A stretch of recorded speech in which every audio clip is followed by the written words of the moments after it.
अस्सलाम वालेकुम everyone. So in this video we are going to start the stomach की pathology. ठीक है, स्टमक में सबसे पहले हमारे पास जो डिजीज़ आती है उसको हम कहते हैं गैस्ट्रो केसेस। ठीक है, अब गैस्ट्रो केसेस में क्या होता है कि इसमें हमारे पास कंजेनिटली माल फॉर्मेशन होती है इंटीरियर एब्डोमिनल वॉल की। ठीक है, इंटीरियर एब्डोमिनल वॉल की माल फॉर्मेशन होती है और कंजेनिटली होती है। ठीक है, तो इसकी वजह से क्या होता है कि जो एब्डोमिनल कॉन्टेंट्स होते हैं ना वो बाहर एक्सपोज हो जाते हैं। ठीक है, जैसे ये डायग्राम है, बिल्कुल इंटेस्टाइन जो होता है वो इंटीरियर एब्डोमिनल वॉल से बाहर निकल आते हैं because of the mall formation की वजह से। ठीक है, फिर इसके बाद आते हैं इम्फेलोसील। इम्फेलोसील में क्या होता है कि हमारे पास डेवलपमेंट होती है, तो डेवलपमेंट में हमारे पास जो इंटेस्टाइन होता है वो हमारे पास बाहर निकलता है। ठीक है, अम्बिलिकल कॉर्ड से।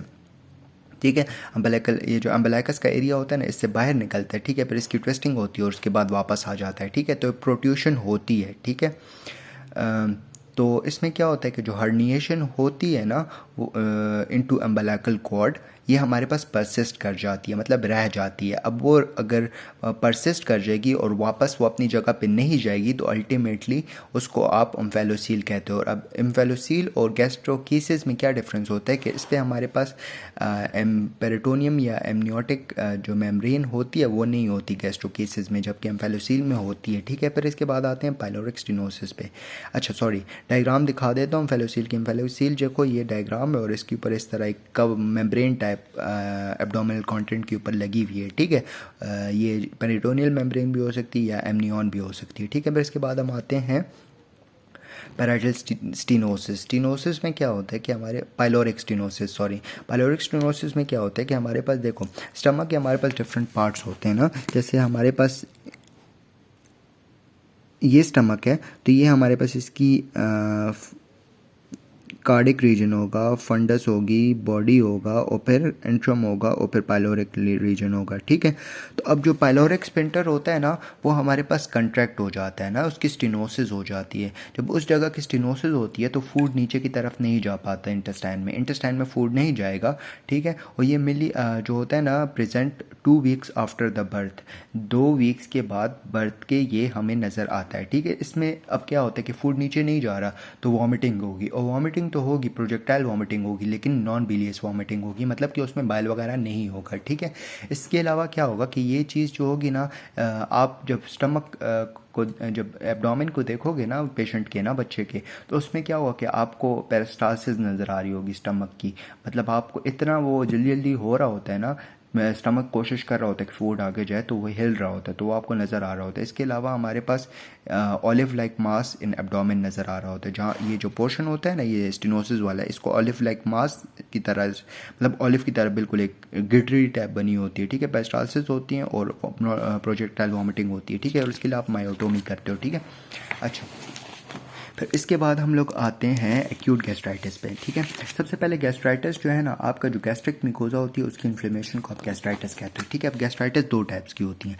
या तो एक्यूट होता है और या तो क्रॉनिक होती है। ठीक है, एक्यूट में क्या होता है, एक्यूट में 2 चीज़ें होती हैं, या तो एसिड की प्रोडक्शन जो होती है वो बहुत ज़्यादा हो जाती है। ठीक है, या तो हमारे पास जो प्रोटेक्टिव मेम्ब्रेन है ना म्यूकोजा की वो लॉस्ट हो जाती है, ये एक्यूट हो गया। क्रॉनिक में क्या होता है, क्रॉनिक तो या तो ऑटोइम्यून गैस्ट्राइटिस होता है या एच पाइलोरी इंड्यूस्ड गैस्ट्राइटिस होता है। ठीक है, अच्छा अब इसमें क्या होता है कि हमारे पास जो एक्यूट गैस्ट्राइटिस है ना, तो इसमें क्या होगा कि एसिडिक डैमेज होगा, मेनली एसिड की सिक्रेशन ज़्यादा हो गई है। ठीक है, अच्छा अब इसमें इम्बैलेंस होता है, एसिड की सिक्रेशन ज़्यादा हो जाती है, जो प्रोटेक्टिव मैकेनिज्म होता है वो लॉस्ट हो जाता है। प्रोटेक्टिव मैकेनिज्म में क्या क्या चीज़ें आती हैं, एक तो हमारे पास बाइकार्बोनेट सिक्रेट होता है, एक म्यूकस सिक्रेट हो रहा होता है। ठीक है, मेनली गॉबलेट सेल्स वगैरह से। ठीक है, इसके अलावा हमारे पास जो होता है ब्लड फ्लो होता है। ब्लड फ्लो क्या करता है कि हमारे पास प्रॉपर ब्लड फ्लो जो होता है, नॉर्मल ब्लड फ्लो, वो क्या करता है कि मेनली जो है वो provide nutrients and pick up leaked acid. ठीक है, वो न्यूट्रिएंट को प्रोवाइड करता है और लीक एसिड को जो है वो पिकअप कर देता है। ठीक है, ये तो आपने नॉर्मल कर लिया। ठीक है, इसके अलावा रिस्क फैक्टर्स एक्यूट गैस्ट्राइटिस के क्या होते हैं, या तो बंदा बर्न हो जाए ना, तो बर्न में क्या होता है कि आपके हाइपोवॉल्यूमिया हो जाता है, हाइपोवॉल्यूमिया की वजह से आपका स्टमक को प्रॉपर ब्लड सप्लाई नहीं जाता, अल्टीमेटली एसिडिटी ज़्यादा हो जाती है। ठीक है, इसके अलावा एनसेड इंड्यूस गैस्ट्राइटिस भी होता है। ठीक है, हैवी अल्कोहलिक जो होते हैं उनमें होता है, एनसेड्स की वजह से मेनली प्रोस्टाग्लैंडिन्स का लेवल्स कम हो जाता है। ठीक है, इसके अलावा कीमोथेरेपी की वजह से क्या होता है, इरोजन्स होती हैं गैस्ट्रिक मिकोजा की। ठीक है, एंड शॉक में ब्लड नहीं होता, तो अल्टीमेटली ब्लड नहीं होता तो ब्लड नहीं जाएगा स्टमक तक, तो एसिडिटी ज़्यादा हो जाएगी, ठीक है। अच्छा जी, एक चीज़ है जो बहुत ज़्यादा इंपॉर्टेंट है कि इंट्राक्रैनियल प्रेशर की वजह से एसिडिटी क्यों ज़्यादा होती है।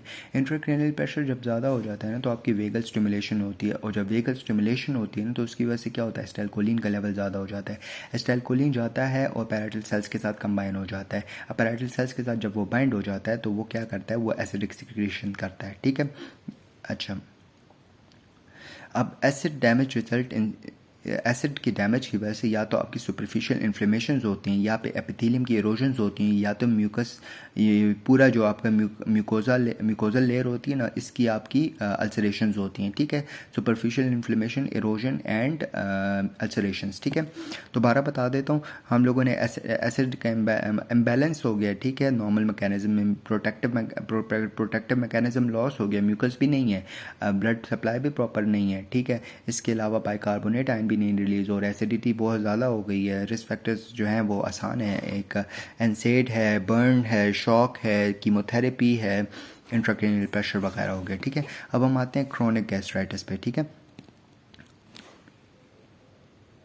अच्छा, अब क्रोनिक गैस्ट्राइटिस मैं ऑलरेडी बता चुका हूँ, वो दो चीज़ों की वजह से होता है, या तो एच पाइलोरी इंडोस होता है या तो ऑटोइम्यून गैस्ट्राइटिस होता है, ठीक है। सबसे पहले हम करते हैं ऑटोइम्यून गैस्ट्राइटिस।